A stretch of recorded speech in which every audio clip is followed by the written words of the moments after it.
تو ہمارے یہاں جو ہے ایجوکیٹڈ لوگ جب ملک سے باہر چلے جائیں گے تو تعلیمی نظام کو ہمارے برباد ہونا ہے، اور ضرورت یہ ہے کہ ہمارے جیسے لوگوں کو حکومت میں انڈکٹ کیا جائے اور وہ ایک نظام پالیسی بنا کے دیں ملک کے لیے تاکہ ملک ترقی کر سکے۔ ندیم صاحب، آپ نے بات کی نظام کی، تو ہمارے یہاں جو یونیورسٹیز ہو یا اسکولوں کے ہوں، چاہے پرائمری اسکول ہو یا سیکنڈری اسکول ہو، جی اس میں ہمارے یہاں جو کتابیں ہیں، جو نصاب کی کتابیں ہیں، جی اس میں بھی ہر سال تبدیلی لائی جاتی ہے، ایسا کیوں ہے؟ اور یہ نصاب میں تبدیلی کیوں ہے؟ اچھا، ہم دیکھتے ہیں گورنمنٹ اسکول میں، سرکاری اسکول میں، وہاں کا تعلیمی نظام الگ ہے اور بکس الگ ہے، اور ہم پرائیویٹ میں دیکھتے ہیں تو اسکول کی بکیں الگ ہیں، تو یہ بالکل۔ دوہرا نظام کیوں ہے؟ دیکھیے، بڑا اچھا سوال کیا شرمیلا صاحب۔ میں بذات خود میرا جو جنگ ہے، میں نے اعلان جنگ کیا ہے، وہ ہے abolition of dual education system in Pakistan.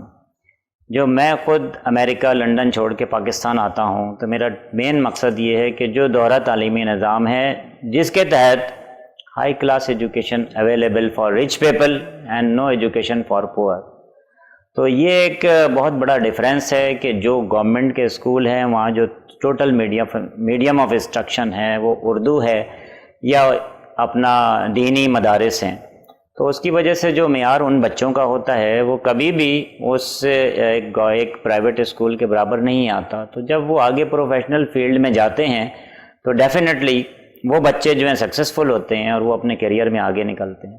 تو یہ جو سلسلہ ہے اس کو ختم ہونا چاہیے، ملک میں ایک نظام ہونا چاہیے اور کیریکولم ڈیولپمنٹ کے لیے ماہر تعلیم کو اکٹھا کیا جائے اور ایک نظام ہونا چاہیے۔ آپ نے بات کی کہ نظام ایک ہونا چاہیے، بہت اچھی بات ہے، لیکن ہمارے ملک میں نہیں ہے۔ خدا بخش صاحب، میں آپ سے سوال کرنا چاہوں گا، کیا آج جو بچے بچیاں اسکولوں میں پڑھا رہے ہیں، کیا وہ اس قابل ہیں یا ان میں اتنی اہلیت ہے کہ وہ بس 9 کے بچوں کو یا 10 کلاسز کے بچوں کو تعلیم دے رہے ہیں، جبکہ ان کی خود کی تعلیم جو ہے وہ انٹر ہے یا میٹرک ہے؟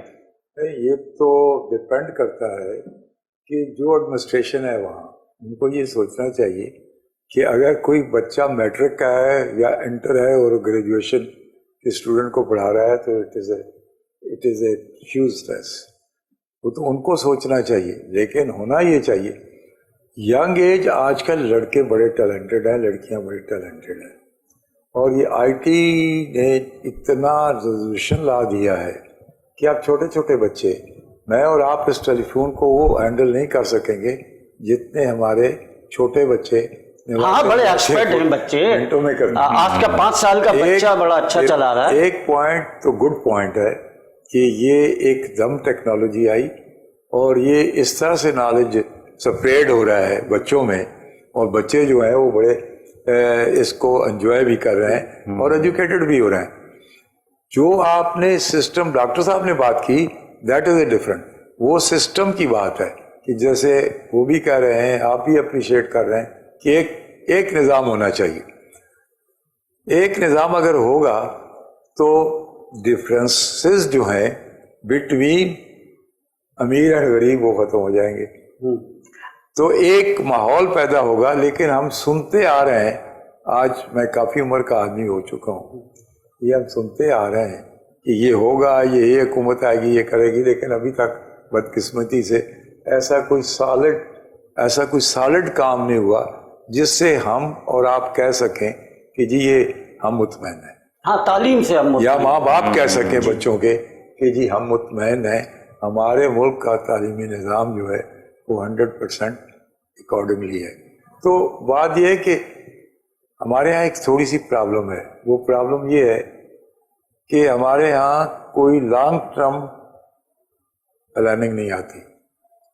لانگ ٹرم پلاننگ کی کوئی کام بھی آپ کریں، آپ یہ ٹیلی ویژن کا چینل چلا رہے ہیں، اس کے لیے آپ نے جو انویسٹمنٹ کی ہے تو انویسٹر نے لانگ ٹرم سوچ کے کیلکولیٹ کر کے انویسٹمنٹ کی ہوگی کہ ہم یہاں پیسہ لگائیں گے اور پھر اس طرح سے ہم اس کی پرفارمنس کریں گے، اس طرح سے آپ ڈیلیور کریں گے تو ہمیں یہ ملے گا۔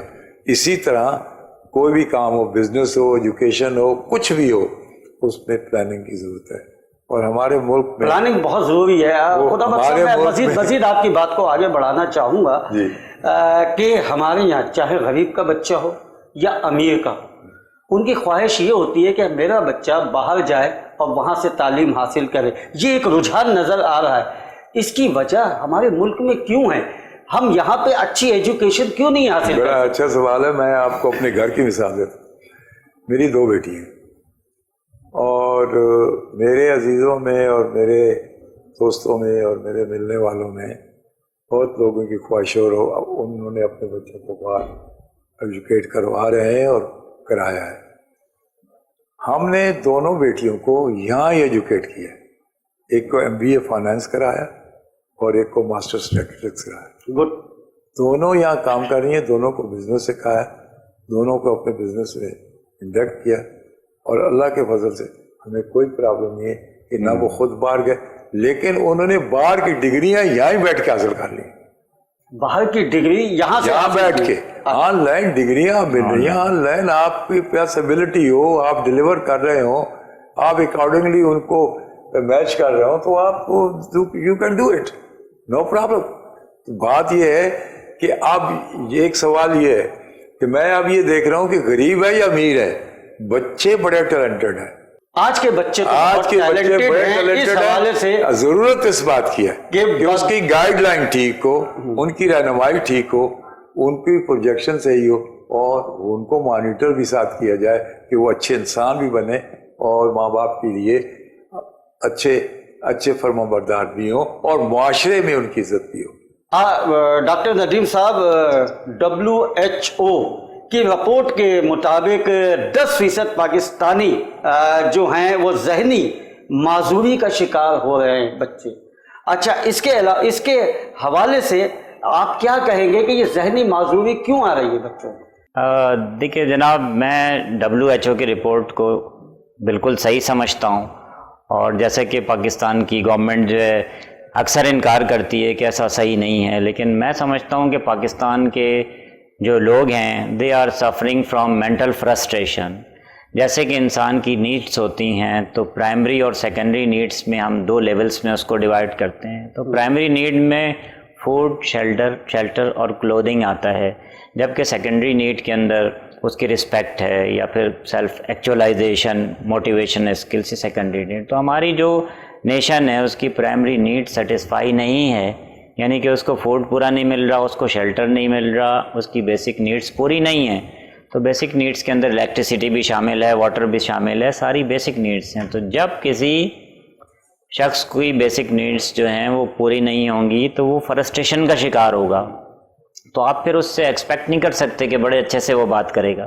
تو جب وہ سوسائٹی میں بندہ نکلے گا تو اپنے فرسٹریشن کی وجہ سے اس کے جگہ جھگڑے ہوں گے, تو اس کے بعد کیا ہوگا, کوئی کرائم کمٹ ہوگا اس آدمی سے, تھوڑا سا جھگڑا ہوگا تو وہ لڑائی ہو جائے گی, لڑائی سے کرمنل ایکٹ ہو جائے گا, آفینس ہو جائے گا, اور وہ جیل اور پولیس کسٹڈی تک بات ہو جائے گی. اچھا, یہ تو ایک اپنی جگہ مسئلہ ہے. اس کے علاوہ ٹوٹل سرکاری اسکول ہمارے پورے سندھ میں 42,380 ہیں. 5,000 اسکول سرکاری بند ہو گئے, اور اسی طرح سے کے ساتھ اگر ہم تعلیمی نظام کو مطلب کس طرح سے ہمارے نقصان پہنچ رہا ہے.